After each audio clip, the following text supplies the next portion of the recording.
rumah yang sama, sepang area. Okey. Ada satu storage. Ni dah pasang push open belum? Belum pasang lagi. Okey. So dekat sini ada satu pintu tau. Pintu untuk masuk di bahagian dalam ni. Okey, di bahagian dalam ni dia macam ni, simple saja. Tapi dekat luar cantik. Okey, dia simple saja. Kita menggunakan material dia chipboard. Ni chipboard saja. Okey, laminate melamin. Okey. So, yang dalam ni dah settle untuk storage. Okey, kita masuk bab kitchen cabinet. Okey, kitchen cabinet open storage dekat sini. Okey, bentuk curve. Semua kebanyakan rumah ni bentuk curve. Dia design dia ala-ala Europe punya design. Okey. So, handle dia pun sama. Kita router. Untuk yang ni kita memakai MDF berkala hijau.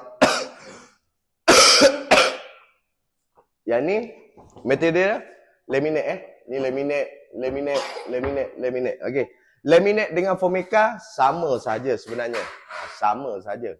Kebanyakan orang tertukar. Ingatkan laminate tu material lain. Mica tu lain. Dia sebenarnya bahan yang sama. Nama berlainan. Macam kita lah. Kadang-kadang nama rasam kali. Orang panggil asok. Macam tu lah. Lebih kurang. Orang yang sama tapi nama berbeza. Okey. Dekat sini kebanyakan kontraktor di luar sana buat tinggi tau. 3 kaki. Dia original dia hanya 2 kaki saja. 2 kaki 600 mm. Okay. So dekat sini handle. Okay. Ni dah pasang. Okay. Untuk hose hood. Okay. Kita masukkan dalam body lah. Supaya nampak lebih cantik lah. Dekat sini. So untuk yang ni ada disc rack. Okay. Disc rack dia pula macam ni. Cantik kan? Cantik babe. Okey. Dia tak ada tekan ke? Tak ada nanti keluaran tahun depan ada lah yang tekan-tekannya. Okey. So menggunakan aksesori yang canggih. Aksesori yang wow. Okey.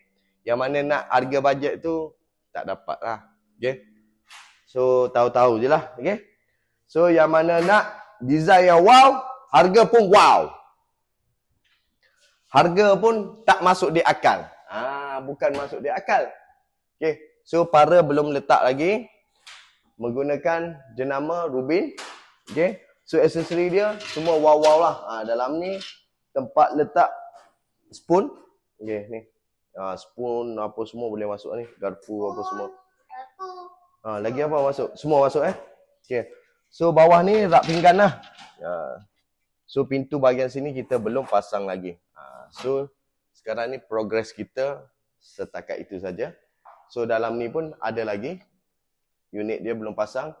Lampu LED ada 2 line dekat sini, kanan dan kiri. So bawah ni pun ada. Bawah ni pun ada lampu. Okay. So proses dia agak rumit sedikit lah. Sebab disebabkan dia banyak lampu. Sama juga tengok point ni atas ni. Kita hacking.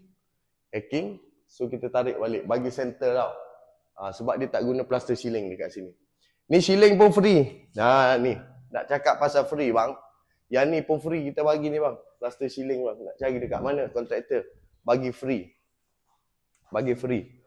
Okay. So masuk part 3 bahagian atas. Okay. Apa pun janji jual.